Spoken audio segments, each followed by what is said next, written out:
이사야 34장 1절부터 6절까지의 말씀입니다. 열국이여 너희는 나와 들을지어다. 민족들이여 귀를 기울일지어다. 땅과 땅에 충만한 것, 세계와 세계에서 나는 모든 것이여 들을지어다. 대저 여호와께서 만국을 향하여 진노하시며 그들의 만군을 향하여 분내사 그들을 진멸하시며 살육케 하셨은즉 그 살육당한 자는 내어던진 바 되며 그 사체의 악취가 솟아오르고 그 피에 산들이 녹을 것이며 하늘의 만상이 사라지고 하늘들이 두루마리같이 말리되 그 만상의 쇠자나무 포도나무 잎이 마름 같고 무화과나무 잎이 마름 같으리라. 여호와의 칼이 하늘에서 족하게 마셨은즉 보라 이것이 에돔 위에 내리며 멸망으로 정한 백성 위에 내려서 그를 심판할 것이라. 여호와의 칼이 피 곧 어린 양과 염소의 피에 만족하고 기름 곧 수양의 콩팥 기름에 윤택하니 이는 여호와께서 보스라에서 희생을 내시며 에돔 땅에서 큰 살육을 행하심이라. 오늘 이사야 34장에서는 하나님께서 열국을 심판하시며 만국을 심판하시는 그 심판의 약속, 경고 또는 그 진노가 잘 표현되고 있습니다. 하나님께서 결국 역사를 심판하시고 세상을 심판하신다 하는 것은 우리 예수 믿는 사람들에게는 아주 익숙한 우리 기독교 신앙의 중요한 내용 중에 하나입니다. 마지막에 이 세상 나라가 심판을 받고 멸망되고 영원한 하늘나라에서 우리 성도들이 주님과 함께 영원히 산다 하는 종말관을 우리는 우리 기독교 신앙의 중요한 내용으로 갖고 있습니다.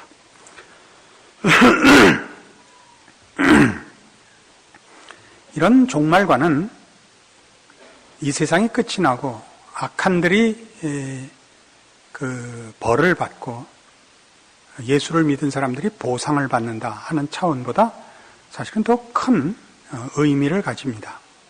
그것은 하나님이 이 세상을 심판하실 지위에 있다라는 걸 말하는 것입니다. 하나님은 홀로 온 우주 만물을 지으신 창조주시며 섭리자시며 심판자이십니다. 그 세상을 심판하신다는 것은 그분이 심판의 기준이 되시며 심판할 자격이 있으시며 심판할 목적을 갖고 있다는 것을 내포한 뜻입니다. 그러니까 우리는 다만 예수를 믿으면 영원한 형벌을 면하고 천국에 가서 영원토록 행복하게 산다 이런 의미로 종말론을 이해할 것이 아니고 보다 깊고 근본적으로 유일하신 창조주, 섭리자, 심판자 하나님의 주권에 관하여 이해하는 차원에서 종말관을 갖고 있어야 됩니다. 이런 식의 이해는 말하자면 하나님께서 세상을 지으시고 또는 역사를 주관하실 때 계획하시는 바가 있고 목적하시는 바가 있으며 그것을 이루시고야 마시는 분이라는 그런 의미에서 우리에게 더 중요하게 이해되어야 합니다. 여러분은 우리 인류가 살아오면서 가장 크게 고민하며 추구했던 문제가 바로 이런 문제, 즉 절대에 관한 것이라는 걸 알 겁니다. 철학이라는 학문으로 모든 시대의 현자들이 인류 전체에 좌표를 놓기 위해서 근거를 설정하고 내용과 목표를 세우기 위해서 절대 기준을 또는 절대 내용을 추적했습니다. 아시는 바와 같이 인류는 이 절대 기준과 내용을 찾는 데 실패해서 오늘날 철학은 이 절대를 찾는 일에 두 손을 들어버렸죠. 지금은 다 실존적이고 상대적이고 다원화되었고 이기적입니다. 각자 자기가 최선을 정하며 각자 자신이 근거가 되고 목적이 되고 있습니다.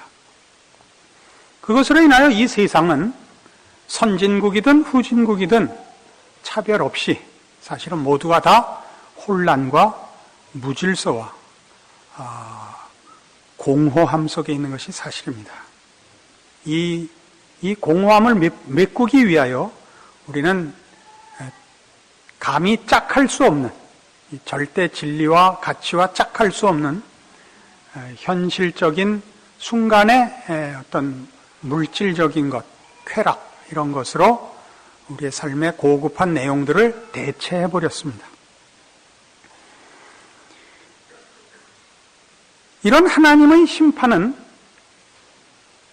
말하자면 하나님의 하나님 되심과 하나님이 가지신 뜻과 목적을 이루시는 차원에서 하나님의 뜻과 부합되지 않으며 그 통치에 함께 하지 않는 모든 것들을 거부하고 심판할 수밖에 없는데, 그것은 감정적인 또는 옳고 그른 차원에서의 심판이 아니라 하나님의 뜻만이 완성될 것이요, 하나님이 인정하는 내용만이 결과가 될 것이고, 거기에 일치하지 않는 것들은 설 자리를 잃기 때문에 심판은 당연히 벌이라는 차원보다 더 근본적으로 하나님께서만이 통치자시라는 이런 시각에서 설 자리를 잃고 심판을 당할 수밖에 없는 것입니다.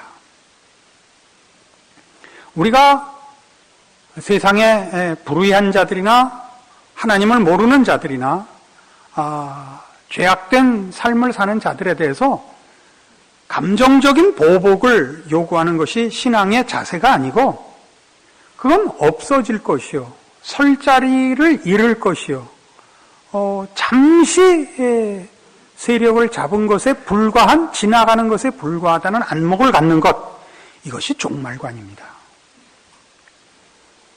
그러니까 하나님을 반대하는, 하나님의 통치하에 굴복하지 않는 모든 것들은 그 설 자리를 잃는다 하는 차원에서 만국을 향한 하나님의 심판이 성경에서는 이렇게 크게 선포되고 있는 것입니다. 오늘 이사야 34장에서는 6절과 9절에 이런 하나님을 반대하는 열국의 대표격으로 에돔이 거명되고, 그리고 이 에돔이 하나님의 심판을 얼마나 무섭게 받을 것인가로 묘사되어 있습니다. 이런 것들은 다 근본적으로 저들의 잘못이 구약성경 1285페이지 오바댜 1장 10절에서 14절 사이에 기록된 내용 때문입니다. 저들의 잘못, 심판을 자초한 죄악을 살펴봅시다. 오바댜 1장 10절입니다.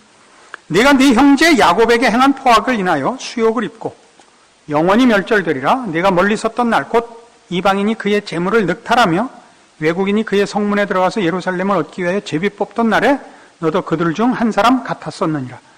내가 형제의 날 곧 그 재앙의 날에 방관할 것이 아니며 유다 자손의 패망하는 날에 기뻐할 것이 아니며 그 고난의 날에 네가 입을 크게 벌릴 것이 아니라 내 백성이 환난을 당하는 날에 네가 그 성문에 들어가지 않을 것이며 환난을 당하는 날에 네가 그 고난을 방관하지 않을 것이며 환난을 당하는 날에 네가 그 재물에 손을 대지 않을 것이며 사거리에 서서 그 도망하는 자를 막지 않을 것이며 고난의 날에 그 남은 자를 대적에게 붙이지 않을 것이니라.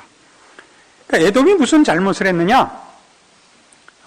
이스라엘이 외적에 의하여 그 재난을 당할 때, 그 예루살렘에 적군이 들어와 그 재산을 뺏어갈 때 에돔이 그들 중에 꼈으며, 또 저 대적들로 인하여 고난받는 이스라엘을 보고 기뻐했고, 돕지 않았을 뿐만 아니라 그 재난 당하는 것을 마음에 통쾌하게 생각했다 하는 것으로 지금 이 죄악을 하나님께서 지적하고 있습니다. 12절부터 14절에 있는 현재형 같기도 하고 미래형 같기도 하게 표현되어 있는 것들은 다 일종의 과거형으로 읽어야 뜻이 통합니다. 내가 네 형제의 날 곧 그 재앙의 날에 방관할 것이 아니었으며 유다 자손의 패망하는 날에 기뻐해서는 안 됐으며 그 고난의 날에 내가 입을 크게 벌릴 일이 아니었느니라, 이런 뜻들입니다. 그럼 지금 이 에돔이 하나님 앞에 말하자면 하나님이 사랑하시고 가려 뽑은 이스라엘을 대하여 반대했기 때문에 저들에게 적대적으로 굴었기 때문에 하나님 앞에 말하자면 벌을 받는 그런 식의 개념이 아니고 이게 다 하나님께서 하시는 일에 거슬른 자로서 하나님이 사랑하는 자녀를 건드려서 벌을 받는 것이 아니라 하나님이 사랑하는 자와 그렇지 않는 자라는 차별의 개념이 아니고 하나님이 사랑하는 자라는 건 하나님이 기뻐하시는 뜻, 하나님의 통치의 계획의 결국의 길을 가로막고 방해한 자로서 지금 이 심판을 당하고 있는 것입니다. 신약에 오면 이런 것을 이해할 수 있는 중요한 사건이 하나 있습니다. 사도행전 9장입니다. 사도행전 9장 1절 사울이 주의 제자들을 대하여 여전히 위협과 살기가 등등하여 대제사장에게 가서 다메섹 여러 회당에 갈 공문을 청하니 이는 만일 그 돌을 쫓는 사람을 만나면 물론 남녀하고 결박하여 예루살렘으로 잡아오려 함이라. 사울이 행하여 다메섹에 가까이 가더니 호련히 하늘로서 빛이 저를 둘러 비추는지라. 땅에 엎드러져 들음에 소리 있어 가라사대 사울아 사울아 내가 어찌하여 나를 핍박하느냐. 잘 아시는 다메섹 도상에서 이제 사울이 바울로 회심하는 장면입니다. 사울은 지금 예수와 예수를 믿는 자들을 박해하고 있습니다.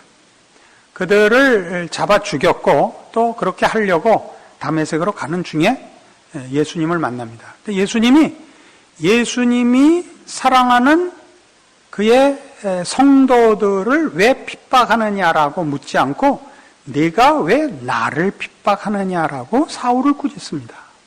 이해하시겠습니까? 그러니까 심판이 아까 얘기한 것 같이 심판이 하나님의 뜻을 거스린 자가 하나님의 감정적인 벌을 받는 것이 아니라 하나님의 뜻과 목적에서 벗어나 있기 때문에 궁극적으로 설 자리를 잃는 것과 같이 그게 결국 심판일 수밖에 없듯이 구원이라는 것도 여러 사람 중에 누구를 편애하고 누구에게 더 하나님이 각별한 심정을 가져서 준 혜택이기보다 하나님의 통치와 하나님의 나라의 완성에 있어서 하나님이 불러들인 그의 백성들이거든요. 그러니까 구원이라는 것은 누구를 향한 국률과 자비 이전에 하나님이 가지시는 자비롭고 은혜롭고 노하기를 더디하고 인자가 많은 하나님의 하나님 되심의 필연적인 어떤 결과들이거든요. 그러니까 우리는 구원을 논할 때도 지금 심판을 얘기할 때 하나님 눈 밖에 나서 맞는 것 같이 구원을 얘기할 때도 하나님 눈에 들어서 구원을 받은 것 같이 이렇게 하나님의 통치와 주권이라는 큰 시각에서보다 실존적, 개인적 체험과 개인적 이해관계로서밖에 이해를 못하고 있단 말입니다. 이건 굉장히 중요한 문제가 돼요. 우리가 얻은 바 구원이 하나님의 하나님 되심, 하나님의 은혜와 자비의 통치의 결과라는 것을 알아야지 우리가 하나님 앞에 어떤 개인적인 뭐라 그래야 돼요? 개인적인 사랑을 받거나 행운을 얻거나 이런 차원에서 구원이 이루어지지 않았다는 걸 확인해야 됩니다. 그러니까 구원이라는 것이 하나님의 통치와 나라의 완성에 하나님의 한 내용이며 그 나라의 복이며 해서 필연적으로 나타나는 것이고 심판이라는 것도 하나님의 이 은혜와 구원과 의와 거룩에서 벗어난 자들이 설 자리를 잇는 것으로서 이해되는 이 큰 시각이 우리에게 필요합니다. 자, 조금 더 찾아가 봅시다. 에베소서 1장 이렇게 가죠. 신약성경 310페이지 에베소서 1장 3절입니다. 찬송하리로다 하나님 곧 우리 주 예수 그리스도의 아버지께서 그리스도 안에 그리스도 안에서 하늘에 속한 모든 신령한 복으로 우리에게 복 주시되 곧 창세전에 그리스도 안에서 우리를 택하사 우리가 사랑 안에서 그 앞에 거룩하고 흠이 없게 하시려고 그 기쁘신 뜻대로 우리를 예정하사 예수 그리스도로 말미암아 자기 아들들이 되게 하셨으니 이는 그의 사랑하시는 자 안에서 우리에게 거저 주시는 바 그의 은혜의 영광을 찬미하게 하려는 것이라. 여기에 3절에서 6절까지 있는 우리의 구원에 관한 시각은 말하자면 천상적 시각, 하나님적 시각입니다. 우리가 가지는 실존적 시각이 아니고, 그러니까 우리가 어떻게 멸망받을 죄와 사망에서 벗어나서 이 복된 하나님의 백성이 되었고 영생 복락을 얻게 되었는가라는 그런 감격과 체험적 시각이 아니고 하나님이 어떤 분이신가? 하나님은 우리를 창세전에 택하시고 그리스도 예수 안에서 구원하사 그의 아들이 되게 하려 하셨고 그래서 하나님의 은혜의 영광을 찬미하게 하려 하셨다. 하나님의 은혜의 영광을 찬미하게 한다는 것은 하나님을 위하여 찬미하는 것이 아니고 하나님의 영광을 우리가 만들어드리는 것이 아니고 하나님께서 우리에게 베푸신 구원과 그 인도하심의 결과가 가지는 하나님에 대한 항복을 말하는 것입니다. 7절 우리가 그리스도 안에서 그의 은혜의 풍성함을 따라 그의 피로 말미암아 구속 곧 죄사함을 받았으니 이는 그가 모든 지혜와 총명으로 우리에게 넘치게 하사 그 뜻의 비밀을 우리에게 알리셨으니 곧 그 기쁘심을 따라 그리스도 안에서 때가 찬 경륜을 위하여 예정하신 것이니 하늘에 있는 것이나 땅에 있는 것이 다 그리스도 안에서 통일되게 하려 하심이라. 자, 예수 안에서 얻은 바 구원이 가지는 가장 놀라운 성격이 뭐냐? 우리는 그리스도 안에서 통일이 되더라 이겁니다. 아까 우리가 뭘 봤죠? 인류 역사를 통틀어서 절대를 추구했으나 실패해서 각각 이기적이고 각각 상대적일 수밖에 없어. 우리는 싸움판밖에 벌일 수가 없습니다. 서로가 하는 얘기가 다르고 서로가 욕심이 달라서 도무지 우리는 두 사람이 같은 마음을 가질 수가 없습니다. 그런데 그리스도 예수 안에서 우리는 통일을 봅니다. 왜 통일을 보느냐? 하나님의 절대 기준과 절대적 주권 하에서 통일이 안 될 수가 없습니다. 그러니까 구원이 뭐냐? 그러면 하나님의 주권 하에 들어가는 것이요. 그 통치 하에 들어가는 것이요. 하나님의 하나님 되시는 내용과 복 주시는 질서 속에 들어가는 것입니다. 이게 구원입니다. 11절 보시죠. 모든 일을 그 마음의 원대로 역사하시는 자의 뜻을 따라 우리가 예정을 입어 그 안에서 기업이 되었으니 이는 그리스도 안에서 전부터 바라던 우리로 그의 영광의 찬송이 되게 하려 하십니다. 자, 앞에 6절에서도 그의 은혜의 영광을 찬미하게 하고 12절에도 그의 영광의 찬송이 되게 합니다. 그의 은혜의 영광을 찬미하며 우리가 그의 영광의 찬송이 됩니다. 아시겠어요? 우리의 구원이 가지는 바 놀라움은 우리에게 허락된 구원으로 인하여 생기는 영광이 하나님께 영광이며 우리에게 영광인 것입니다. 우리는 비로소 통일과 질서와 또 의와 이런 것들을 가지게 됩니다. 구원만이 그것을 이룹니다. 그래서 우리는 에베소 4장 24절에 있는 바와 같이 의와 진리의 거룩함으로 지으심을 받은 새 사람이라는 표현으로 불리워지게 됩니다. 그것이 구원입니다. 왜 이런 얘기를 하려고 그러느냐?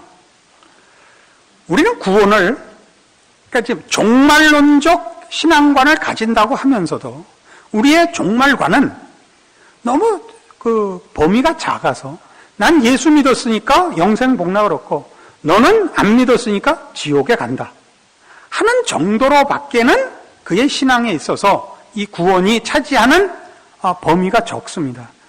즉 우리가 가지는 신앙의 종말관은 하나님의 통치와 계획이라는 시각 속에서 이해돼야 되고 그런 차원에서 우리의 구원이나 또는 믿지 않는 자의 심판을 논하다 보면 우리는 우리의 신앙이 다만 구원이라는 실존적 차원에서의 체험과 감격에 머무르는 것이 아니라 우주관, 인생관, 역사관이라는 가장 큰 틀에 있어서 신앙적인 질서를 가지게 되는 것입니다. 이걸 가지지 않고 그냥 구원이라는 것을 실존적 차원에서의 체험과 감격으로 작게 갖고 있으면 세상도, 인생도, 역사도 하나님의 통치 아래에서의 이해 없이 세상, 인생, 이해가 남아있는 채로 구원만이 나에게 독특한 감격과 기적으로 기억이 되어 변화받지 않은, 고치지 않은, 아직도 변화되지 않은 세상의 가치관을 놔둔 채로 나를 구원하신 하나님을 현실의 필요를 위하여 계속적으로 요청하게 되는 것입니다. 아까 2부, 3부에는 다 여기서 아멘 했는데 4부는 그러니까 우리가 믿는 사람들을 보면 제일 놀라는 것이 뭐냐 하면 그가 가진 바 구원이 이 전체적인 하나님의 주권과 통치라는 전 우주적, 전 역사를 관통하는 시각으로 확대되고 정리되지 않고 너무나 놀랍고 툭 건드리면 눈물이 쏟아지는 감격으로 아직도 언제든지 재방송될 수 있게 뜨뜻하게 남아있는데도 불구하고 거기에서 그냥 머물러 있다고요. 그러니까 여기서만 벗어나면 무슨 얘기를 하든지 이제 곧 애들 시험이죠. 애들 시험, 뭐 아프든지 뭘 하든지 거기는 말하자면 신앙인이 가지는 역사관도 인생관도 세계관도 아무것도 없어요. 그냥 무슨 일만 일어나면 그냥 뛰어와서 널브러져갖고 아이고 하나님 어찌하면 좋습니까? 제가 뭘 잘못했습니까? 이 일만 해결해 주시면 제가 그냥 앞으로 3박 4일 동안 밤을 안 자고 기도를 해 올리겠습니다. 이렇게 쏟아져 들어온다고요. 좀 너무했을까?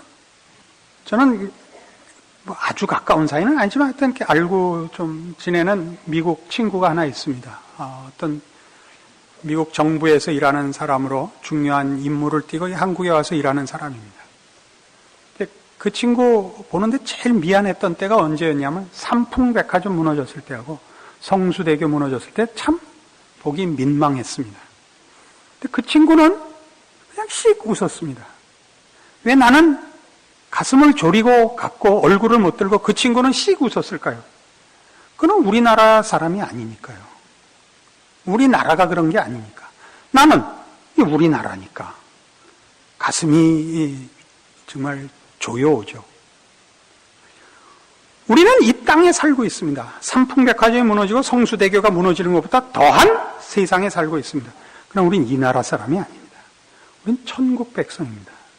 그러니까 우리의 운명이 괜찮다 이런 얘기를 하려는 것이 아니라 우리는 이미 통일된, 그죠? 하나님의 통치 아래서의 의와 진리와 평강과 생명의 통치 아래 들어가 있는 자입니다.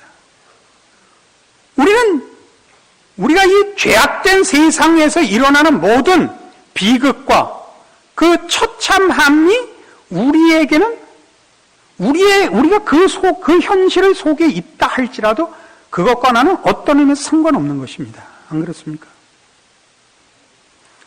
그 미국 친구는 삼풍백화점이 무너지고 성수대교 무너졌을 때 그 다음부터 시옷으로 시작되는 백화점이나 건물이나 다리를 지나가지 않는 것으로 그의 임무를 끝마쳤습니다. 우리는 난 왜 이 나라에 태어났을까? 이민을 갈까? 별의별 생각을 다 하지 않습니까? 그러니까 예수를 믿고 구원을 얻었다 그러면 여러분이 얻은 구원이 다리가 안 무너지고 백화점이 튼튼하고 이런 식으로 보상을 받지 않는다고요. 그러나 우리는 끊임없이 내가 예수를 믿고 하나님의 백성이니까 혹 이 세상이 엉터리였을지라도 내가 가면 내가 있는 곳의 환경만은 그 순간만이라도 천국의 은총을 입는 것으로 바뀌어지기를 바란다고요. 그러니까 모두가 이 세상을 하나님의 백성으로 살면서 가져야 하는 이 이중적인 그 다른 비교와 이해와 책임을 이해하지 못하는 것이죠. 그러니까 우리는 끊임없이 이 기도를 하죠. 우리나라를 맡은 대통령이 하나님을 두려워하고 진정으로 백성을 사랑하는 믿음 있는 통치자가 되게 해주십시오. 그건 당연히 해야 되는 기도입니다. 우리는 우리가 속한 나라와 시대와 지도자들을 위해서 기도할 책임이 있습니다. 그러나 그것이 짐을 떠넘기는 것이어서는 안 됩니다. 지금 우리는 국론이 둘로 나뉘어서 대통령이 잘한다, 못한다, 아우성입니다. 대통령이 잘하면 좋죠. 못하면 손해죠. 그건 사실입니다. 그러나 대통령 혼자 책임을 지고 있는 것은 아닙니다. 지도자가 훌륭해야 한 나라가 편하고 또 이익을 보는 것 물론 불문가지죠. 그러나 이렇게 떠넘기는 식으로 특별히 예수 믿는 사람들이 그렇게 기도한 것으로 이걸 떠넘길 수는 없습니다. 왜냐하면 그렇게 기도해서 그 환경과 조건이 개선되지 않으면 여러분 책임이 아니라 그럴 것이잖아요. 그렇지 않게 되어 있습니다. 우리는 하나님께 속한 자로 하나님 나라의 통치 속에 있고 그럼에도 불구하고 이 세상과 현실을 살 때는 순교를 각오하고 살도록 되어 있지 면제되어 있지 않습니다. 그럼 우리의 보상은 뭐죠? 이 영원한 질서와 계획과 목적에 속해 있는 것이죠. 그게 보상입니다. 우리가 세상을 불쌍히 여기도록 되어 있지 세상이 우리를 봐주도록 되어 있지 않습니다. 우리가 순교를 당하지만 아버지여 저들을 사하소서 저들이 자기가 하는 일을 알지 못하나이다. 이게 우리의 삶의 자세지요. 하나님 아버지 저 쌍놈 새끼들을 다 돼지게 해주십시오는 아니라고요. 우리가 할 기도가. 알아들어요? 못 알아들어요. 그러니까 예수를 믿는다 그러면 이미 예수를 믿고 구원을 얻은 것으로 덧붙일 것이 없는 복과 특권과 운명과 질서와 통치 속에 들어와 있는데 이 문제에 대한 감사나 누림은 없고 끝없이 뭘 하자는 거예요. 나 가만히 있어도 되게 해달라는 요청만 믿음이라는 이름으로 기도한단 말이죠. 그러지 마시라고요. 여러분은 이미 천국의 모든 특권들을 누리고 있습니다.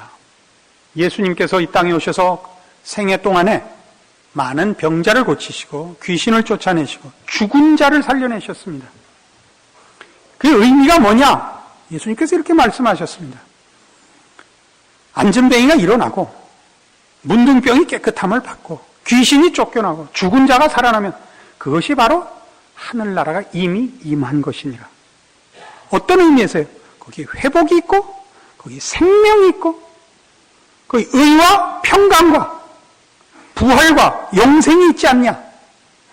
그걸 신자들은 모두가 구원과 동시에 영원토록 소유하며 누리고 있는 것입니다. 이걸 누릴 줄 모르면 딴 거 해달라 그러게 됩니다.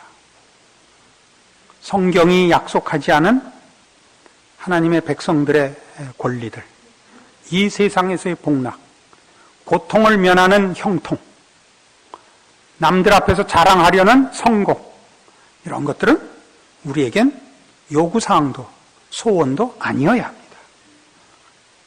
여러분이 신자된 책임과 특권을 어떻게 인식해야 할 것인가, 오늘 말씀이 여러분을 평생 동안 붙잡도록 이 말씀의 의미를 가슴판에 새기고 잊지 말도록 하십시오. 기도하십시다. 하나님 아버지의 은혜를 감사합니다. 하나님께서 우리의 아버지시고 영원한 우리 하나님이십니다.